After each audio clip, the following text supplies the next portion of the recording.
Hi, my name is Chanda Rule. I'm a singer, storyteller, joy spreader, and host of the Courageous Voice podcast. The Courageous Voice podcast gathers and shares stories from artistic folks around the world and their journeys through fear, courageousness, and creativity. Join us and get inspired with me as we chat about learning to befriend and walk with and past our fears to share our voices courageously with the world. Hi, this is Chanda Rule. I'm the host of the Courageous Voice podcast. Thank you for listening. Today, I am being joined by Abiona Esther Ojo, and she is a visual artist and photographer here in Vienna with work that is based on identity and representation. And you can see her works throughout Europe, and she's also the recipient of the Kunsthalle Wien Prize in 2020 for her beautiful work entitled Weaving Truths, Untangling Fictions. Welcome, Esther. I'm so glad you're here. Chanda. There's just one thing. My last name is pronounced Ojo. It's so. My gut was saying, this is Ojo. This is Ojo. In the back of my head, I was just like, let me ask, because I don't know. This sounds very Spanish. And But I was just thinking it's so beautiful. Also, I think it's a beautiful coincidence in my life that this word is like a Spanish word. It's called I. I try to see myself. I try to see people. I try to see stories. So at the end of the day, I love this kind of word game somehow. And I wasn't sure if I should say it, but now we're in it already. Okay, I love what you just said about the words, but it is Ojo, Abiona Esther Ojo. I do have a little of a lifelong crisis with my names. I have to say, it's not a crisis, but it's just a constant changing and figuring out how I want to tell people how I want to be called and who gave me what name. So I think this name game is part of me somehow. Okay. Listen, you know what? I'm going to invite you to introduce yourself. Tell us your preferred pronouns, all those kind of things. Yeah. Tell us. Right. Yes. All right. Yeah, first of all, thank you so much, Chanda, for inviting me to your Courageous podcast. And it's been a while now. I'm very glad that we finally found time together. And yeah, my full names are Victoria Abiona Esther Ojo. And yeah, all these names were given to me by my parents, but I was always called Esther actually. So although it's the last name in my three names, that's the name they always called me. So my whole life I was calling myself Esther, and at some point when I started diving more into my artistic self and exploring myself as an artist, I just had the feeling I am also Abiona. And it's also a very beautiful name because it's the name that is linked to my heritage. And Nigerian parents like to give Christian names, Yoruba names, different kinds of names to their children. And this name is actually describing my birth circumstance, which was that my mother was on a journey while she was giving birth to me. That's the whole description of the name Abiona. I still like to use this name as a symbolic way of describing parts of myself, but I always prefer people call me Esther. But maybe this will change in a year or so let's see. Okay. This is beautiful. I didn't know that. So there's three names. Three first names. Wow. This is gorgeous. And you did mention that it's been a while. We've been trying to connect. And the reason being is because you got this amazing opportunity in, was it Poland? Did you go? It was Glasgow. Okay. You were in Glasgow and there was a residency on public art space, right? Exactly. Okay. Tell us about that. How was that? What did you do? Yeah, it was a very beautiful experience. It was 2 weeks of a residency in the city of Glasgow. And I was invited by two artists who run this project in different cities of Europe, where they invite different artists to come together, stay together, and explore the city they are staying in a very playful way. There are no restrictions. There is maybe a lot of open space to decide on what to work on and the ways of working. And for me, it was mostly going there, figuring out how would it be to live with people I'd never met for 2 weeks in an Airbnb. How will this kind of living together inform my artistic practice? How will it inspire me? And I had no specific idea when going there. I was just thinking, let me go there and be open to whatever comes my way. The first inspiration came by flying to Scotland. To me, I was mesmerized by sitting at the window and watching the clouds for 2 hours. So Okay. I took this experience with me for Glasgow, 2 weeks of trying to find a way of how can I recreate myself? How can I be an artist and not only count the times when I make art time, but also the time of recreation and being present also. What does this quality time before I make art do to myself when I decide to sit down and take out my paper, my materials, my textile, etc. So I've been focusing on holding space for the group somehow, also by cooking for the people, Okay. by sharing my time with them, by joining them while they were strolling through the city, walking around the city, looking for green spots, relaxing or meditating, or I don't know, just being. I struggled with this approach also because I knew I was there to also have something that is visible in the end to show to the people that invited me and to the audience that will come to the space. In the end, I mixed it around to have a playful approach to it. So I was having a lot of ideas and thoughts coming up all the time. But in the end, I tried to be also playful with the way I make art. And I made an artwork out of marshmallows and feathers. And Nice. Nice. I just thought, how can I make something silly while making art? So I tried to be brave in not having an artwork that pleases everybody, but tickles my child self, or just something that is maybe not sellable, but is something that gave me the joy of making it. So I had this kind of marshmallow feather and I bought the players also for it. And then while we had the opening on the evening of the show, I was just inviting people to play around feather with me. Okay, so people actually got to interact. They got to play with this feather marshmallow ball. Exactly. Oh my gosh. This is lovely. I love how you are integrating this concept of creating for yourself and not always pleasing other people. And this is also interesting because you mentioned that one of the purposes was how living in this space with other people is influencing what you're doing. And I don't know, I find that that's one of the things that being with other people often does bring out. How is this going to apply to the group or to the community? So I love that you took on the challenge to do something a little different with that. So that's gorgeous. But what did you find about that process living with strangers for 2 weeks? Did that influence you at all, or were you more just focused on yourself and doing something you wanted to do and that gave you joy? It was all of it. From the very first day, it was family, like without even knowing them. We were open towards each other, but also giving everybody as much space as possible. How, let's say like this, we're having the first few days and community time and walking around the city together and getting to know each other. And after the first phase, everybody strolled out by themselves through the city. It was a mixed experience, of course. But it was like living in a really Yeah. people you already had a very common ground, and that was the art. And I think that made it very easy for us to connect. It was all of the feelings you can have when living with somebody, frustration or annoyance, but also joy and compassion with each other, sharing stories. And for my own artistic work, it was beautiful because I took a lot of time to also give my time to others if they were saying, hey, I have this and this idea and project and I need a helping hand. I was more willing at some point to go and help them than sitting down and working on my own, whatever that is. So it was very precious for me to also just be the helping hand in somebody's own project if they had a very precise picture of it. And yeah. Okay. That is gorgeous. And it's reminding me of something that I saw on your Facebook page. You wrote that you were grateful for the gifts that you're receiving and for the courage to give them back. When I read it, I was thinking about this particular piece that I want to talk about that you did last year called A Time for Rain. But listening to you, it's going even further, this giving back. So not just your creative self, these other things, these other like just human qualities of care that you can give to other people. But tell me about this, because you don't post a lot, but sometimes when you do post, because I'm a Google stalker, I love your writing. How integral is your poetic voice to your work?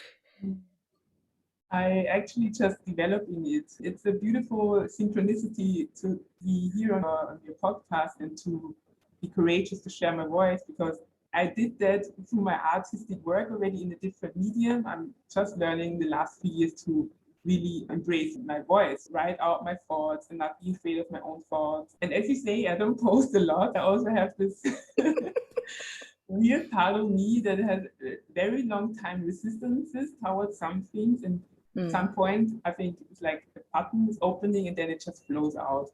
And that was the same with the post I wrote about this artwork. And it normally happens when I have this finished piece of art and then I give time also space to rethink of it in a different way or find words to it. I don't know how to put it, but it's also a new thing for me to discover my writing voice also, to give this kind of expression space.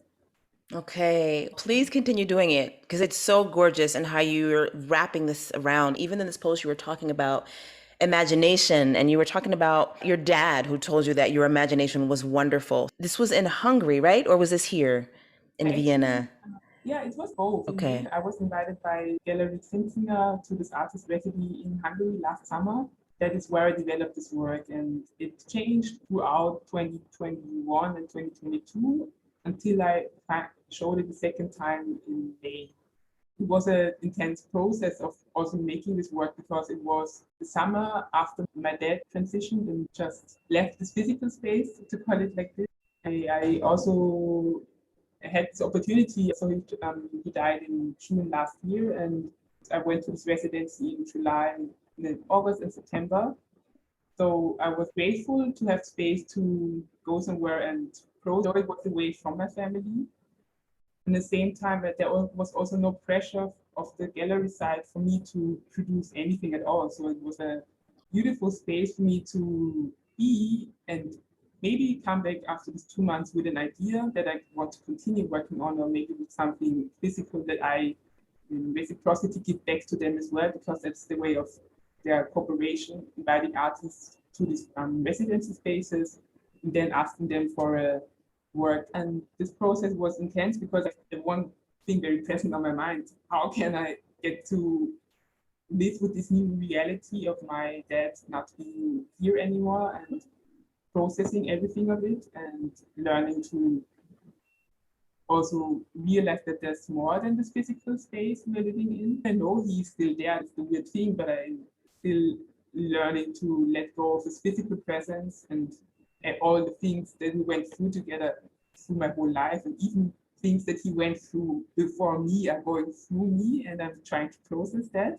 And this is very hard to describe also because by feeling, I know there are so many things there, but I cannot prove it to nobody other than myself, that I'm aware of some things. Yeah. And yeah, so this work was very much about accepting the fact that he's still visible, but in a different way, still present. And that's why these kind of objects and sculptures are made resemble the form of eyes and eggs and seeds. Have to do with me. It's very precious to go also through this experience, and I'm in spaces where I can be really open and free to speak about it. And there are other times where I'm still in this grieving mode and process more tears than words. And that's the next thing to it. So I think I try to find a way of talking about death, which is in the same time another way of being reborn. Where does it start or where does it end? It's the beauty of this life we're in. Yeah. And it's nothing you can learn by reading one book, but it's something that flows through you and what you have to learn and relearn over again. If it's with loved ones or if it's with yourself, because sometimes parts of myself have to die also for me to become a different part of me. Yeah, I think it's beautiful that the thoughts about it and what we try to say are so complex. And then when I'm thinking about just the pictures that I saw, I'm getting like chills because how this was represented in art, right? It gets all of these things across without the words. There was so much, and it's funny because I only saw pictures, but I didn't see the egg and the seed. but I saw this blue and I saw water and I saw air and space and how this was suspended in the space brought in all these things that you just talked about, this cycle of life, and not just like the human life, or the cycle of the life of our ideas and the life of our projects and our growth. And so it did, all of these things came across in so many different ways that like I also cannot repeat in words. And this is the beauty of this visual art. And it's, wow. Yeah. Is this still up here in Vienna?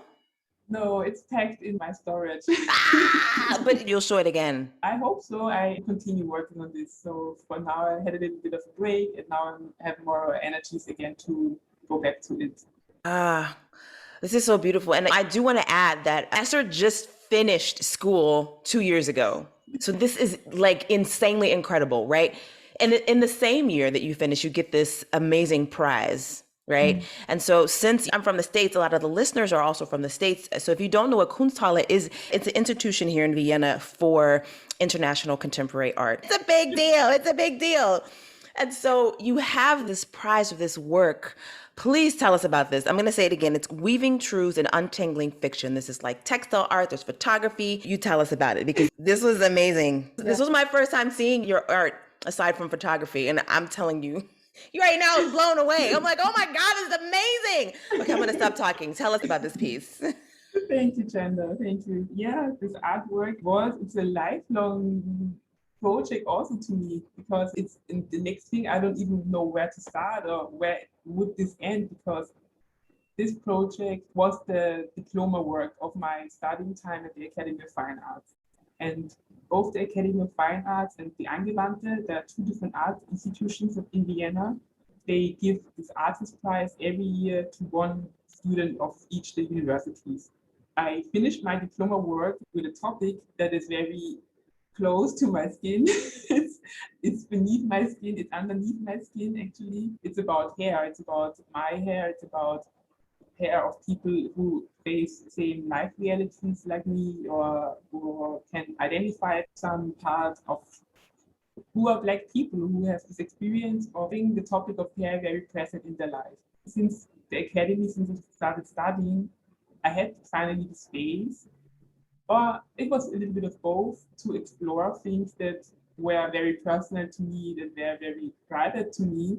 And since the day when I decided to make this artworks, I had this trouble of why would I make art of my private things? And I kept having this all of the time. With every artwork I make, I start with my own story, I start with my own experience. But at the end of the day, it's part of my healing journey, because I say, okay, that's what happened to me, and it's a way of how I can work it through, how I can process it.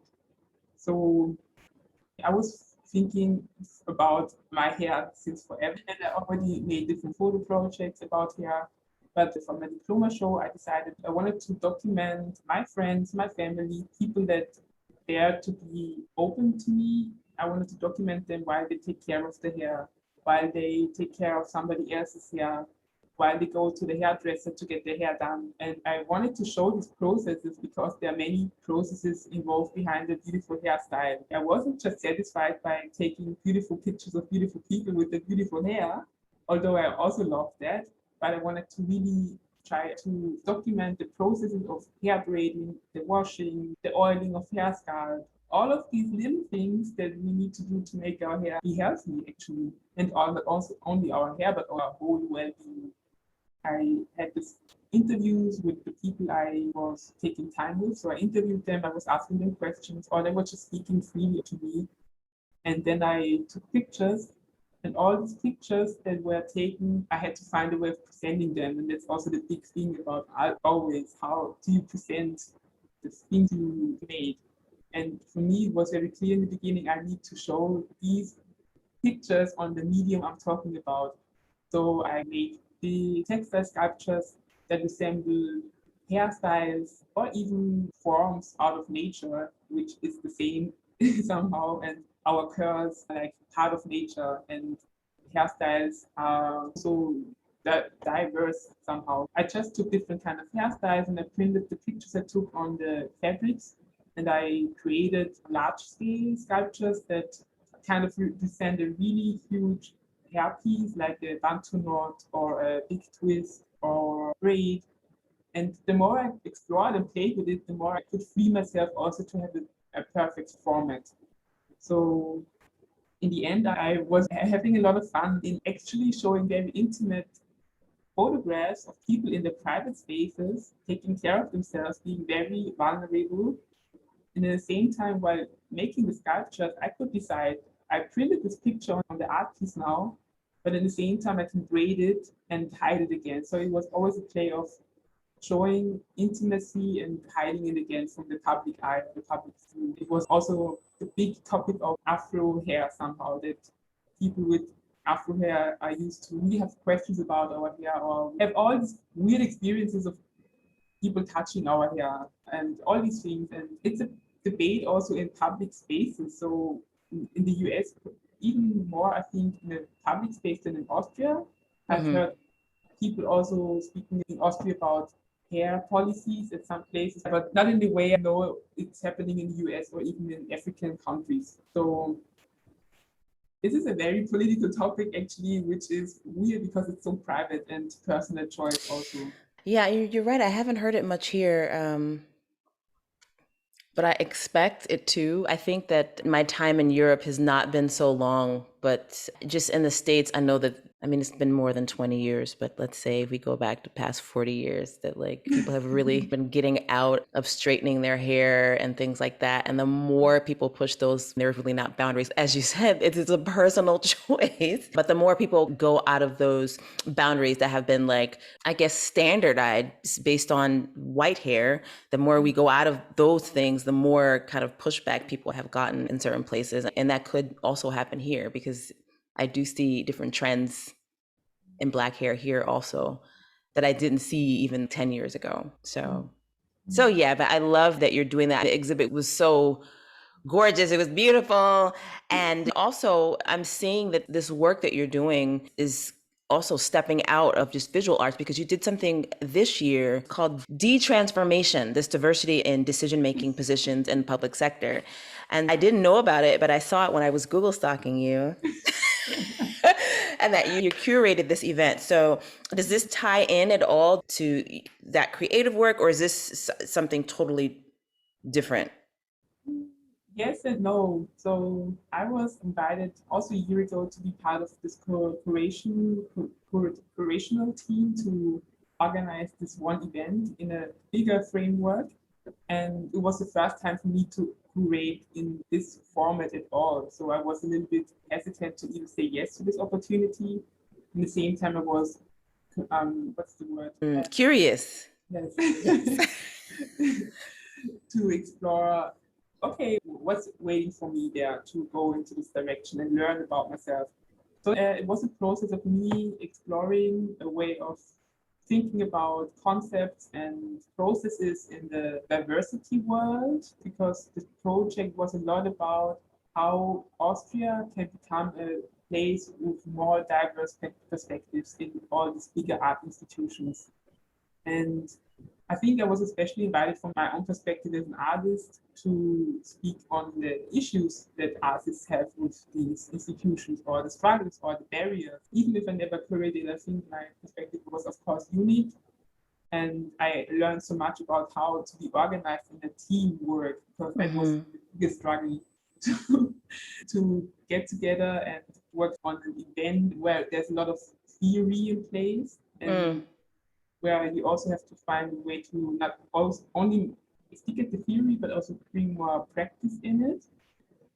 I don't know if I can really describe that properly, but it was definitely a journey for myself. And there was a lot of writing for me in finding the right words to describe, to talk about this topic of diversity, whatever that means in these spaces where there is a lack of diversity. So I think that the test starts with the definition of diversity, which is also a paradox, because how can you define something that is always changing? I don't even know how to put it, but it definitely informed my way of how I wanted to continue in professional spaces, often with my own perspective, and where I need to use this energy for the work that I'm already doing, where I know how I can voice myself. So it was definitely a part of a new growth. It was a seed that was put in the earth, and it was very tiny, and it was growing, and it's probably continued to grow if I keep watering it and taking care of it. But it was a difficult journey also for me Okay. in this Okay. position of making decisions actually. But that was the point of the event. They wanted to have people in the decision-making positions that had diverse backgrounds and ideas about what diversity could look like somehow. Okay. Guys, you know what I mean. I do. I do. And is this an ongoing thing, or is this? Yeah. Okay, that's great. Yeah. Yeah. So they kind of had this project for 2 years now, which was grassroots with a little bit of funding. But now they try to make it bigger and establish a project office for diversity in arts and culture in Austria. So they have many things going on. Yeah. Good. All right. Well, I have enjoyed this conversation. I want to chat with you longer, but that's okay. That's okay because we can meet again. Tell us where we can find you. As you were saying before, I'm not really good in posting a lot about It's me, okay. but I'm going action by action, step by step. And I just actually finished my small photography site. So if you Google Abiona Esther Ojo.net, you will find a page with my photographs. And I'm also working on having a page visible for my artistic work soon. So then you will find it under the same name. And you just see that I just do too many things at once. And yeah. Okay, beautiful, beautiful.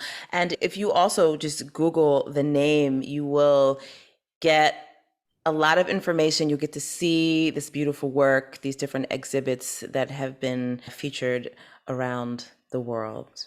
Yeah. So thank you so much. I have enjoyed our time together. Thank you for inviting me, for having me, for being open and asking so many beautiful questions. Thank you. Thank you.